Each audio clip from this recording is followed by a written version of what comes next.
जी हाँ दोस्तों, Delhi Capitals versus Sunrisers Hyderabad के बीच की राइवलरी सबसे खतरनाक राइवलरी में से एक है, क्योंकि साल 2020 जब यूएई के मैदान पर ये दोनों टीमें भिड़ी थी तो एक विस्फोट हुआ था, क्योंकि 3 मुकाबले खेले गए थे। वैसे तो सीजन में 2 ही मुकाबले खेले जाते हैं, लेकिन क्वालिफायर मुकाबला भी दोस्तों हैदराबाद पहुंची थी और दिल्ली कैपिटल्स से मुकाबला हुआ था। लेकिन वहां पर दिल्ली कैपिटल्स ने अपनी 2 हार का बदला एक ही मैच में चुकता कर लिया था। वो कैसे, आपको सारी जानकारी देते हैं, लेकिन उससे पहले आपने चैनल सब्सक्राइब नहीं किया है तो जल्द से जल्द कर दीजिए, ताकि आप लेटेस्ट अपडेट पाते रहे हमारे चैनल के माध्यम से। आप सभी को बता दो, दिल्ली कैपिटल्स और हैदराबाद का मुकाबला आज यानी कि बुधवार को खेला जाना है शाम 7:30 बजे से यूएई के मैदान से। आप सभी को लाइव देखने को मिलेगा, जहां पर आमने सामने होंगे can Williamson versus Rishabh Pant. Shreyas Iyer वापसी करे, लेकिन ऋषभ पंत अब भी कप्तान के रूप में देखने को मिलेंगे। तो दूसरी तरफ आपको बताएं कि फेज 1 में जब इन दोनों टीमों के बीच मुकाबला हुआ था तो हैदराबाद और दिल्ली के बीच जब मुकाबला हुआ तो वो मैच गया था सुपर ओवर की ओर, जहां पर सुपर ओवर में लास्ट में अक्षर पटेल ने अच्छी गेंदबाजी करते हुए कैन विलियमसन, डेविड वॉर्नर को रोका था और ऋषभ पंत और शिखर धवन ने वो 6 रन आसानी से चेस कर लिए थे राशिद खान के उस ओवर में। तो फेज 1 का मुकाबला दिल्ली कैपिटल्स जीत गई थी सुपर ओवर के जरिए। लेकिन अगर बात करें साल 2020, वो यूएई के मैदान थे और ये जो सुपर ओवर हुआ था वो इंडिया के मैदान में हुआ था। और यूएई के मैदान में इनके 3 मुकाबले हुए थे पिछली बार। और जहां पर हम बात करें पहले मुकाबले की तो वो था मैच नंबर 11, जहां पर पहले बल्लेबाजी करते हुए हैदराबाद की टीम ने 162 रन 4 विकेट के नुकसान पर बनाए थे निर्धारित 20 ओवर के अंदर। पिछले सीजन वार्नर का बल्ला बहुत शानदार चल रहा था, जॉनी बेस्टो भी अच्छा कर रहे थे, लेकिन इस सीजन ये दोनों ही फ्लॉप दिख रहे हैं।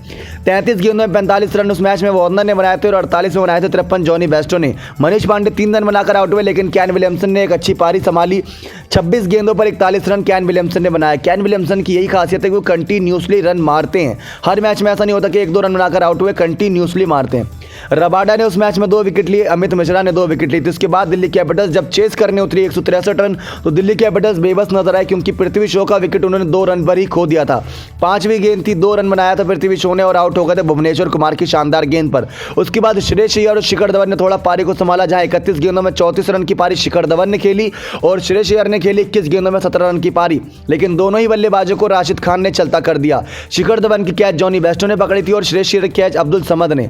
ऋषभ पंत जब मैदान पर आए तो उन्होंने 27 गेंदों में 28 रन बनाया, 2 छक्के 1 चौके की मदद से। राशिद खान ने इनका ही विकेट लिया। उसके बाद शिमरन हेटमायर ने पारी संभालने की कोशिश की, जो गिरता हुआ net run required run rate था उसको उठाने की कोशिश की। 12 गेंदों पर 21 रन बनाया 2 छक्के की मदद से, लेकिन भुवनेश्वर कुमार के सामने कौन ही टिक पाता है। और मार्कस स्टोइनिस का विकेट बॉलर नटराजन ने लिया और अक्षर पटेल का खलील अहमद ने। इस तरीके से मैच को अपनी ओर झुकाया। लास्ट में कागिसो रबाडा ने कोशिश की, 7 गेंदों में 15 रन बनाए, 1 चौके 1 छक्के की मदद से, लेकिन यहां पर टीम 147 रन बना पाई थी 7 विकेट के नुकसान पर और मैच हो गई था हार। और जहां पर बात करें तो राशिद खान ने उस मैच में 4 ओवर में 14 रन देते हुए 3 विकेट झटके, तो भुवनेश्वर कुमार ने 4 ओवर में 25 रन देते हुए 2 विकेट। खलील अहमद ने भी 1 विकेट लिया, नटराजन ने भी 1 विकेट लिया।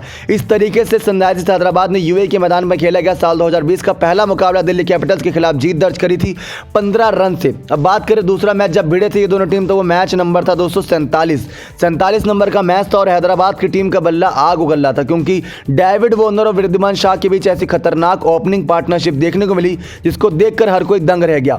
वार्नर ने बनाए थे 34 गेंदों में 66 रन 8 चौके 2 छक्के की मदद से। बॉलर अश्विन ने उनका जब विकेट लिया तब तक काफी देर हो चुकी थी, क्योंकि 9वें ओवर की चौथी गेंद तक वार्नर और वृद्धिमान शाह ने 107 रन जोड़ लिए थे और ये बहुत चुभ रहे थे 107 रन। उसके बाद दोस्तों दूसरे छोर से वृद्धिमान शाह नाबाद पारी खेल रहे थे और हमने देखा कि वृद्धिमान शाह ने उस मैच में 45 गेंदों में 87 रन की पारी खेली, 12 चौके 2 छक्के की मदद से। 193 का इनका स्ट्राइक रेट था। बॉलर ऑर्निक नोरकिया ने जब विकेट लिया इनका तो 14वें ओवर की तीसरी गेंद तक टीम का स्कोर 170 पहुंच चुका था, यानी कि 9वें ओवर की चौथी गेंद तक 107 और 14वें ओवर की तीसरी गेंद तक 170। तो खतरनाक पारी थी, क्योंकि मनीष पांडे ने भी इनका उस पारी में साथ दिया था और मनीष पांडे ने उस समय 31 गेंदों में 44 रन ठोके थे 4 चौके 1 छक्के की मदद से। दोस्तों पिछले सीजन भी हैदराबाद काफी पिछड़ रही थी, लेकिन अचानक से इसने क्वालिफाइंग मुकाबलों में जगह बनाई थी। कैन विलियमसन ने उस मैच में 10 गेंदों में 11 रन बनाए थे। 2 ही विकेट ले नहीं पाई थी दिल्ली और दोनों विकेट एक ओनरिक नोरकियाज ने और एक अश्विन ने विकेट ली थी। दिल्ली कैपिटल्स के सामने 219 रनों का एक पहाड़ खड़ा कर दिया और बनाने थे अब 220 बनाना, वो भी दोस्तों इतने कठिन समय में दिक्कत वाली बात साफ नजर आती है। 219 चेस करने के लिए उतरी दिल्ली कैपिटल्स की टीम पूरी तरीके से धाराशायी हो गई दोस्तों। यहां पर ऑल आउट हो गई थी दिल्ली कैपिटल्स। कई बार ऐसा ही देखने को मिलता है कि जब आप कोई बड़ा स्कोर चेस कर रहे हो या तो आप बहुत जल्दी चेस कर लेते हो या तो आप सारे विकेट खो देते हो। उस मैच में सबसे ज़्यादा रन मारे थे दोस्तों ऋषभ पंत ने 35 गेंदों में 36 रन चेस करते वक्त। इससे ज़्यादा कोई बढ़ ही नहीं पाया था। शुरुआत में अजिंक्य रहाणे ने 19 गेंदों में 26 रन मारा, तब इनको पृथ्वी शॉ की कमी खल रही थी। पृथ्वी शॉ जब से आए यहाँ पर दिल्ली कैपिटल्स में ओपनिंग पार्टनरशिप में मजबूती मिली है और मिडिल ऑर्डर में स्टीव स्मिथ अब मजबूती और अच्छी देते हैं। वैसे तो इनके पास बहुत अच्छी प्लेइंग 11 है, लेकिन यहाँ पर स्टीव स्मिथ के आने के बाद से अच्छी हो गई है। उनको मौका कितना मिलता है ये भी देखने वाली बात होती है। और उस मैच में जब 219 रन चेस कर रहे थे तो शिखर धवन पहली गेंद पर आउट हो गए थे। मार्कस स्टोइनिस 5 रन बना पाए थे, शिमरन हेटमायर 16 रन। तो पूरी तरीके से जो रन चेस था उसको सफल नहीं कर पाई थी दिल्ली कैपिटल्स की टीम। उस मैच में पहले तो सनराइजर्स हैदराबाद के बल्लेबाजों ने कमाल करा, फिर गेंदबाजों ने दोस्तों अच्छी गेंदबाजी करी। संदीप शर्मा ने 2 विकेट लिए, राशिद खान ने फिर से 3 विकेट लिया, नटराजन ने 2 विकेट, अजय विजय शंकर ने भी एक, शाहबाज नदीम और जेसन होल्डर ने भी एक विकेट लेकर दिल्ली कैपिटल्स को 88 रनों की बड़ी रनों के अंतर से हार का सामना कराया। वहां पर हैदराबाद की टीम की जीत बहुत इंपॉर्टेंट थी, क्योंकि वहां पर उनका नेट रन रेट भी 88 रन से जीत के बाद बहुत ऊपर गया। अब ये 2 मैच तो हो गए थे सीजन के, लेकिन अब बारी आई यहाँ पर फिर से क्वालिफाइंग मुकाबलों की। पहले दिल्ली कैपिटल्स और मुंबई इंडियंस दोस्तों टॉप 1 और टॉप पे थी और टॉप 2 पे थी। जब दिल्ली कैपिटल्स मुंबई इंडियंस से क्वालिफाइंग 1 मुकाबले में हारी तो इनको एक और मौका मिला फाइनल तक पहुंचने के लिए, और उन्होंने हैदराबाद ने रॉयल चैलेंजर बेंगलोर को एलिमिनेटर में हराया था। तब यहाँ पर इन्होंने जगह बनाई थी क्वालिफायर 2 में, जहाँ Delhi Capitals versus Sunrisers Hyderabad के बीच खेला गया था मैच नंबर 59 क्वालिफायर 2। अब दिल्ली कैपिटल्स दोस्तों पिछले सीजन 2 मैच लगातार हारी चुकी थी हैदराबाद से। अब ये तीसरा मैच भी कहीं ना कहीं उनके मन में डर था कि कहीं हार ना जाए, लेकिन जब मैदान पर उतरी दिल्ली कैपिटल्स तो यहाँ पर टॉस जीता दिल्ली कैपिटल्स ने और उन्होंने इस बार पहले बल्लेबाजी करने का फैसला करा शेख ज़ियाद अबू धाबी के स्टेडियम में। और उनकी जो प्लेइंग 11 थी उस समय ज़्यादा खतरनाक भी दिख नहीं रही थी, क्योंकि पृथ्वी शॉ उनके पास थे नहीं और अजिंक्य रहाणे थे मिडिल ऑर्डर में। परवीन दुबे को उन्होंने रखा था, उस समय अपने मौका दिया था। हैदराबाद की प्लेइंग 11 बहुत मजबूत चल रही थी उस समय। और यहाँ पर एक श्रीवास्तव गोस्वामी को ओपनिंग करवाई थी वृद्धिमान शाह को हटाकर, तो ये एक चीज़ देखने को मिली थी खास। लेकिन जब पहले बल्लेबाजी करने उतरी दिल्ली कैपिटल्स तो वहां पर दोस्तों शिखर धवन ने जड़ा एक शानदार अर्धशतक। पहले मार्कस स्टोइनिस और शिखर धवन को ओपनिंग कराया, दोनों ने अच्छी ओपनिंग करके दी। दोनों की ओपनिंग बताया तो 86 रन की ओपनिंग करके दी थी 8.2 ओवर में, जहां पर 27 गेंदों में 38 रन की पारी मार्कस स्टोइनिस ने खेली। 5 चौके 1 छक्के की मदद से शिखर धवन ने 50 गेंदों में 78 रन ठोक दिए थे उस मैच में, 6 चौके 2 छक्के की मदद से। श्रेयस अय्यर ने 20 गेंदों में 21 रन बनाया, लेकिन शिमरन हेटमायर ने तो मैच में क्षमा बांध दिया था।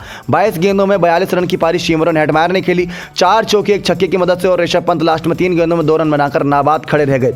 189 रन 3 विकेट के नुकसान पर बनाया था 120 गेंदों में, यानी कि 20 ओवर के अंदर दिल्ली कैपिटल्स ने। हैदराबाद की जब बल्लेबाजी की बारी आई और उनके सामने था 190 रनों का रन चेस, तो प्रियम गर्ग और डेविड वार्नर को ओपनिंग कराई गई, जहां 12 गेंदों में 17 रन बनाने में कामयाब रहे प्रियम गर्ग 2 छक्के की मदद से। बहुत जल्दी आउट हो गए मार्कस स्टोइनिस की गेंद पर। डेविड वार्नर ने 3 गेंदों पर 2 ही रन बनाया। जब बड़ा मैच था तो बड़े बड़े खिलाड़ी जल्दी आउट हो गए। उसके बाद मनीष पांडे से भी बहुत उम्मीद थी, क्योंकि सेमीफाइनल और फाइनल मुकाबलों में इनका बल्ला खूब चलता है, लेकिन 14 गेंदों में 21 रन बना पाए 3 चौके की मदद से। मार्कस स्टोइनिस ने उस मैच में पहले बल्ले से कमाल दिखाया, फिर गेंद से। पिछला जो सीजन रहा था मार्कस स्टोइनिस के नजरिए से बहुत अच्छा रहा था। ऑलराउंडर एकदम खेल दिखाकर इन्होंने कम से कम 3 मैचेस ऐसे थे जो अकेले जिताए थे दिल्ली कैपिटल्स को। कैन विलियमसन ने उस मैच में भी काफी अच्छा रन मारा था, 45 गेंदों में 67 रन की पारी 5 चौके 4 छक्के की मदद से खेली।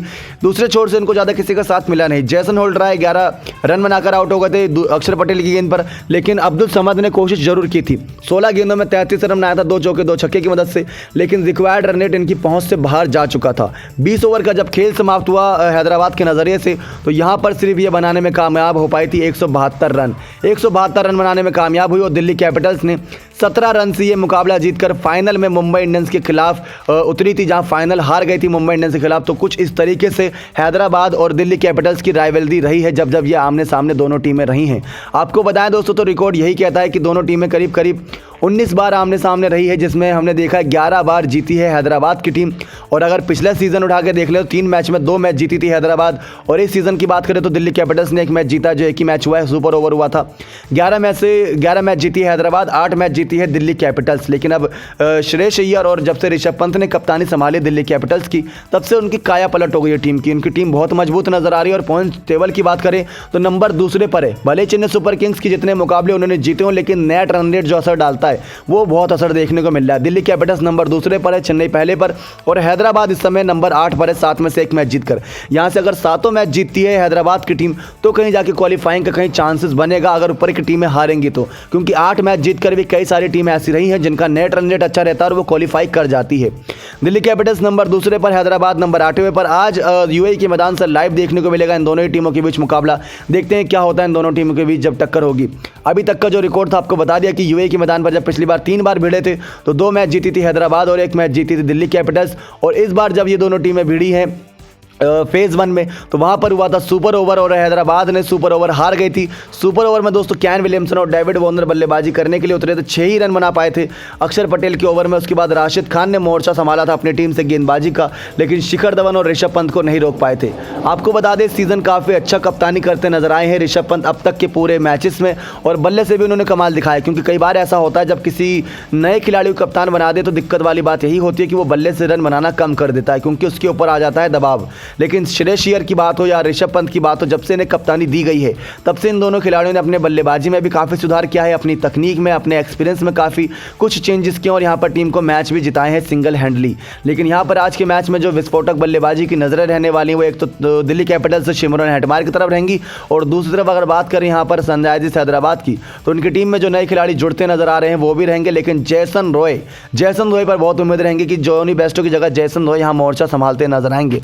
इस सीजन दोस्तों काफ़ी कुछ हेर फेर देखने को मिला हैदराबाद की टीम में। शुरुआत में डेविड वॉर्नर को प्लेइंग 11 से हटाया गया, देखते हैं आज के मैच में मौका मिलता है या नहीं। ये थी दोस्तों पुराने मैचेस की सारी जानकारी। नेक्स्ट 9 स्पोर्ट्स की रिपोर्ट।